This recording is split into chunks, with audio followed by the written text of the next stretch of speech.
नमस्कार मित्रांनो, मी Dhanashree Patil Govardhan classes study मॅथमॅटिक्समध्ये तुम्हा सर्वांचं स्वागत करते. आपण आजच्या लेक्चरची सुरुवात गणेश वंदनाने करणार आहोत. वक्रतुंड महाकाय सूर्यकोटी समप्रभ निर्विघ्न कुर्मेदेव सर्वकार्येषु सर्वदा. आपण ॲडव्हान्स लेवल फर्स्ट यामध्ये 20 चॅप्टरचा स्टडी करत आहोत. या लेवलमध्ये आपण 3rd, 4th, 5th आणि 6th स्टँडर्डचा state board CBSE all syllabus पॅटर्नना सूट होईल असे मी एक इंडेक्स तयार केली आहे, ज्यामध्ये सगळे बेसिक कन्सेप्ट कव्हर होतात. आणि या इंडेक्सनुसार आपण आता 5व्या चॅप्टरपर्यंत पोहोचलो आहोत. आपला 5वा चॅप्टर आहे ऑपरेशन ऑफ फ्रॅक्शन. 4थ्या चॅप्टरमध्ये आपण फ्रॅक्शन्स बघितले, definition of fraction, types of fraction, representing number line on the fractions, conversion, असे बरेच पॉईंट्स आपण बघितलेले आहेत. आणि त्यानंतर आपण ऑपरेशन ऑफ फ्रॅक्शन या कन्सेप्टकडे येत आहोत. ऑपरेशन ऑफ फ्रॅक्शनमध्ये मी लाईक फ्रॅक्शनमध्ये ॲडिशन सबट्रॅक्शन कसे असते, अनलाईकमध्ये कसे असते, मिक्स नंबरमध्ये कसे, याचे वेगवेगळे पॉईंट्स मी तुम्हाला सांगणार आहे. आणि त्यानुसार तुम्ही प्रॅक्टिस करायची आहे. सेपरेट कन्सेप्ट तुम्ही क्लिअर केल्या आहेत की एकत्र येणार जे एक्झाम्पल असतं ते आपल्याला सॉल्व्ह होतं, याची मी शाश्वती देते तुम्हाला. चला आता आपण एक्झाम्पल घेऊन प्रॅक्टिस करूयात. लाईक फ्रॅक्शनचे डेफिनेशन काय सांगते? ज्या फ्रॅक्शन्समध्ये सेम डिनॉमिनेटर असतात त्यांना लाईक फ्रॅक्शन म्हणतात. बघा, 3/6 प्लस 8/6, 6 सेम डिनॉमिनेटर आहेत, हे दोन लाईक फ्रॅक्शन आहेत आणि त्यामध्ये ॲडिशन आहे. जेव्हा लाईक फ्रॅक्शन असते तेव्हा ॲडिशन खूप सोपी आहे. फक्त न्यूमिरेटरची ॲडिशन करायची, 3 + 8 आणि 6 कॉमन घ्यायचे असतात आणि अशा प्रकारे एक्झाम्पल सोडवायचं असतं. आपण आणखीन एक एक्झाम्पल सोडूया. 4/5 प्लस 7/5 आहे. याचा आन्सर असा येणार 4 + 7/5. 4 + 7 = 11, 11/5 हे त्याचं आन्सर आहे. सबट्रॅक्शन कशी असते? सबट्रॅक्शन ही सेमच असते. सबट्रॅक्शनमध्येही फक्त न्यूमिरेटरची सबट्रॅक्शन करायची असते आणि डिनॉमिनेटर कॉमन घ्यायचा असतो. 13/6 - 4/6 हे एक्झाम्पल मी सोडवलेलं आहे. 13 - 4/6 असं सोल्युशन असतं आणि त्याचा आन्सर येणार 9/6. ओके, आणखीन एक एक्झाम्पल आपण सोडूया. 17/2 - 5/2. ओके, 17 - 5/2. 17 - 5 = 12, 12/2 हे त्याचा आन्सर आहे.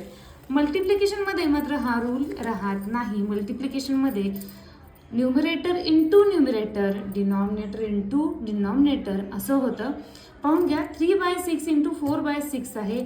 3 × 4 6 × 6 होतं.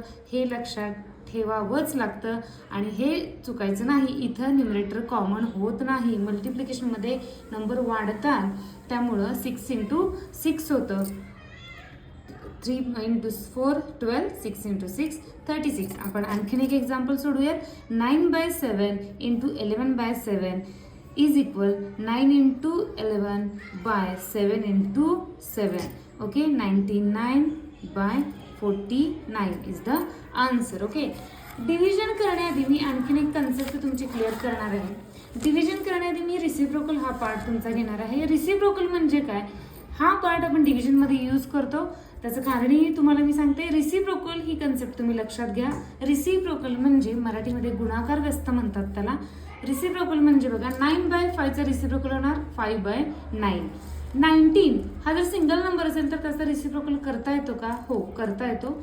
19 आपल्याकडे जेव्हा काहीच डिनॉमिनेटर नसतो तेव्हा नेहमी 1 डिनॉमिनेटर घेतात. 1 हा डिनॉमिनेटर घ्यायचा असतो. 1 हा सायलेंट असतो, हिडन असतो. 1 हा घेतला तरी, कारण 1 ने डिवाइड केल्यानंतर 1 हा अफेक्टेड राहत नाही त्या नंबरवर. 19/1चा आन्सर काय राहतं? 19च राहतं. त्यामुळं इथं आपल्याला रिसिप्रोकल करताना याची गरज पडते. बघा, 19 मग फ्रॅक्शनल कसं राहायचं? हे 19/1 आणि मग याचा रिसिप्रोकल करायचा 1/19. तेच पहा, जर युनिट फ्रॅक्शन आलं, युनिट फ्रॅक्शन म्हणजे काय असतं? कोणत्याही फ्रॅक्शनचा न्यूमिरेटर 1 असेल तर त्याला युनिट फ्रॅक्शन म्हणतात. नेहमी युनिट फ्रॅक्शनचा रिसिप्रोकल हा तो नंबर असतो, डिनॉमिनेटर असतो. 1/7चा रिसिप्रोकल होणार 7/1, दॅट मीन 7. अशा 3 पॉसिबिलिटी रिसिप्रोकलमध्ये तयार होतात. या 3ही पॉसिबिलिटीमध्ये तुम्ही एक्झाम्पल घ्यायचे आहेत आणि सोडवायचे आहेत. प्रत्येक कन्सेप्टमध्ये तुम्ही 50-50, 55-55 अशा पद्धतीने एक्झाम्पल घ्यायचे, तुम्ही प्रॅक्टिस करायचे. मी पहिल्या चॅप्टरपासून सांगत आलेली आहे. तुम्ही प्रॅक्टिस भरपूर करा.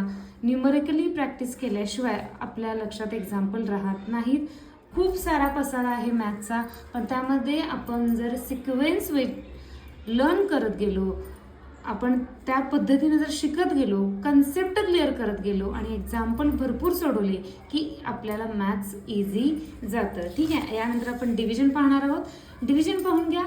5/9 × 15/9 यामध्ये रिसिप्रोकलची गरज पडते, कारण हे जर सोडवायचं म्हटलं तर हे असं होतं 5/9 डिवायडेड बाय 15/9. ओके, इतकं मोठं होतं.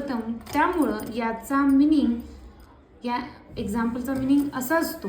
म्हणून हा जो न्यूमरेटर आहे, म्हणजे पहिला जो फ्रॅक्शन आहे तो ॲज इट इज आहे तसा लिहायचा. ही साईन चेंज करायची, म्हणजे इथं मल्टिप्लिकेशन आणायचे, आणि जेव्हा आपण मल्टिप्लिकेशन आणतो तेव्हा सेकंड फ्रॅक्शनचा रिसिप्रोकल करायचा. काय करायचा? सेकंड फ्रॅक्शनचा रिसिप्रोकल करायचा. 15/9चं 9/15 होणार. 9 1 जा 9, लाईक फ्रॅक्शन असल्यामुळं क्रॉस डिव्हिजन करता येते, ती करून घ्यायची आणि आन्सर होतं 5/15. ओके, यामध्ये आपण आणखीन एक एक्झाम्पल सोडवून घेऊया. सपोज 2/7 डिवायडेड बाय 5/7 असं असेल तर काय होणार? ॲज इट इज पहिलं फ्रॅक्शन आहे तसं into reciprocal of second fraction 7/5, 7 1 जा 7, remaining part year 2/5 is the answer of the question.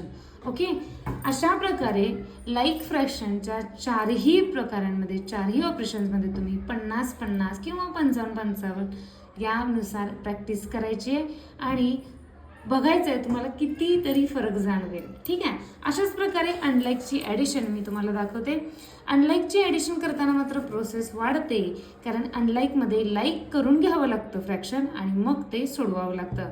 बघा, 5/9 प्लस 6/9 हे आपल्याला अनलाईक दोन फ्रॅक्शनची ॲडिशन करायची आहे. आपल्याला लाईक फ्रॅक्शन करायचे आहेत, म्हणजे काय करायचं आहे? या डिनॉमिनेटरनी या फ्रॅक्शनला इंटू करायचं असतं आणि या डिनॉमिनेटरनी या फ्रॅक्शनला इंटू करायचं असतं. क्रॉस मल्टिप्लिकेशन असं म्हणतात त्याला. हा फ्रॅक्शन ॲज इट इज आहे तसा लिहून घ्यायचा, हा डिनॉमिनेटर इकडं मल्टिपल घ्यायचा, प्लस सेकंड फ्रॅक्शन आहे तसा लिहायचा आणि सेकंड फ्रॅक्शनला पहिल्या फ्रॅक्शनच्या डिनॉमिनेटरनी मल्टिपल करायचं आणि ही मल्टिप्लिकेशन इथं लिहून घ्यायची. 5 × 3 15, 9 × 3 27 प्लस 6 × 9 54 डिवायडेड बाय 3 × 9 27. आता हे लाईक फ्रॅक्शन झालं आणि लाईक फ्रॅक्शनच्या रूलनुसार हे सोडवून घ्यायचं. लाईक फ्रॅक्शनचा रूल असं सांगतो की लाईक फ्रॅक्शनमध्ये डिनॉमिनेटर कॉमन घ्यायचं असतो, न्यूमरेटरची ॲडिशन करायची असते. न्यूमरेटरची ॲडिशन झाली 69. आपण आणखीन एक एक्झाम्पल घेऊन सोडवूया. Okay, suppose 2/3 plus 4/5. ओके, यामध्ये आपल्याला क्रॉस करायचं, काय करणार? 2/3 आहे तसं लिहायचं इंटू 5 × 5 प्लस 4/5 आहे तसं लिहून घ्यायचं इंटू 3 × 3. मल्टिप्लिकेशन लिहून घ्या. 10/15 12/15. 15 कॉमन येणार आणि 10 + 12 22. 22/15 is the answer of the question. Okay, next one आपण आता मिक्स नंबरची सबट्रॅक्शन पाहणार आहोत. पहा, अनलाईकची सबट्रॅक्शन पाहणार आहोत. आपल्याला सबट्रॅक्शन करतानाही तोच रूल वापरायचा आहे. सबट्रॅक्शन करतानाही अनलाईक फ्रॅक्शनचा लाईक फ्रॅक्शन करायचा असतो. पुन्हा तीच प्रोसेस आहे. खूप सोपं असतं हे. फक्त प्रत्येक कन्सेप्ट वेगवेगळी समजून घ्यायची, त्याची वेगवेगळी प्रॅक्टिस करायची आणि कन्सेप्ट क्लिअर झाल्यानंतर मिक्स एक्झाम्पल सोडवायचे. आपल्याला खूप प्रॅक्टिस करता येते. सबट्रॅक्शनमध्ये पहा, 7/9 - 3/5. ओके, काय होणार? पुन्हा cross multiplication. 7/9 as it is into second फ्रॅक्शनचा डिनॉमिनेटर 5 आहे त्यांनी मल्टिपल करायचं, minus sign. Second fraction as it is into first फ्रॅक्शनचा डिनॉमिनेटर 9 त्यांनी मल्टिप्लिकेशन करायची. 7 × 5 35, 9 × 5 45, मायनस 3 × 9 27, 5 × 9 45. ओके, सबट्रॅक्शन अनलाईक फ्रॅक्शनची सबट्रॅक्शन काय सांगते, डिनॉमिनेटर कॉमन घ्यायचा, 45 कॉमन घ्यायचा, न्यूमरेटरची सबट्रॅक्शन करायची, 35 minus 27 is equal 8. Okay, 8/45 is the answer. आपण आणखीन एक एक्झाम्पल सोडूयात.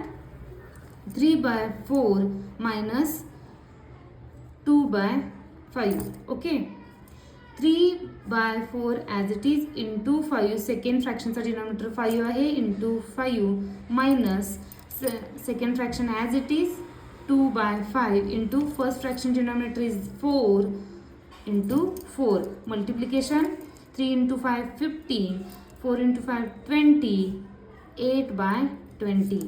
काय होणार पहा, 15 मायनस 8 करावं लागणार, 20 कॉमन येणार आणि 15 मायनस 8चा आन्सर येणार 7. Okay, 7/20 is the answer of this subtraction. मल्टिप्लिकेशनमध्ये काय असतं, मल्टिप्लिकेशन लाईक फ्रॅक्शनमध्ये जो रूल आहे तोच मल्टिप्लिकेशनचा इथंही रूल आहे. लाईक फ्रॅक्शनमध्ये आपण न्यूमरेटर इंटू न्यूमरेटर करतो, डिनॉमिनेटर इंटू डिनॉमिनेटर करतो.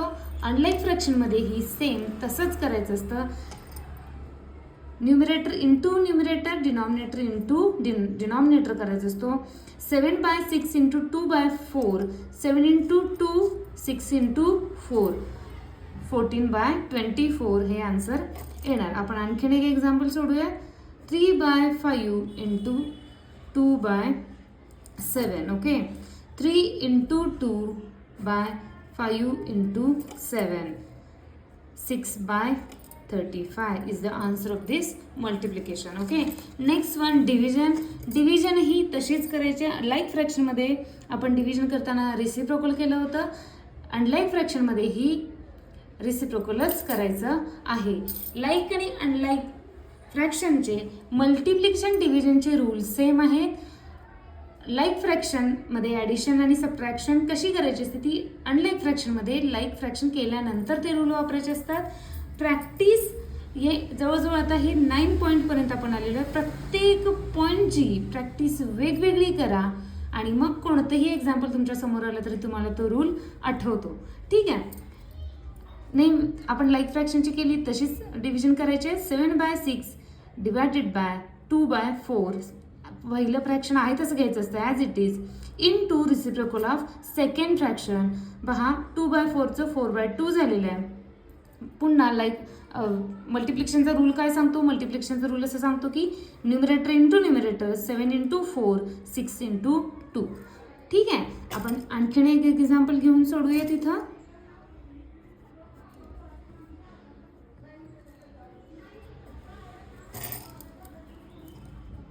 3/5 as it is into 2/7, 7/2. Okay, 3/5 as a multiplication कशी होणार, 3 इंटू 7, 5 इंटू 2, 21/10. ओके, अशा प्रकारे डिव्हिजन कंप्लीट होते. या प्रत्येक पॉईंटची तुम्ही भरपूर प्रॅक्टिस करा. मी नेहमी सांगते मिनिमम 50च्या खाली एकही एक्झाम्पल कमी करू नका, त्याच्यापेक्षा जास्त तुम्ही प्रॅक्टिस करा. 50 किंवा 55 सांगण्याचा रिझनही तितकाच महत्त्वाचं आहे. मी तो कधी ते तुम्हाला क्लिअर करेन, पण मिनिमम 50 एक्झाम्पल घेऊन तुम्ही प्रॅक्टिस करा. हे छोटे एक्झाम्पल स्वतः स्टुडंट्स घेऊ शकतात, पेरेंट्स त्यांना देऊ शकतात आणि अर्ध्या तासात रोज मॉर्निंगला किंवा इव्हिनिंगला तुम्ही जर हा स्टडी केलात तर तुमच्या लक्षात येईल, मॅथ्समध्ये तुमचा ग्राफ खूप हाईट पकडेल, याची मी तुम्हाला शाश्वती देते. अशा प्रकारे माझे व्हिडिओ पाहत राहा, लाईक करा, शेअर करा, सबस्क्राईब करा. Thank you so much.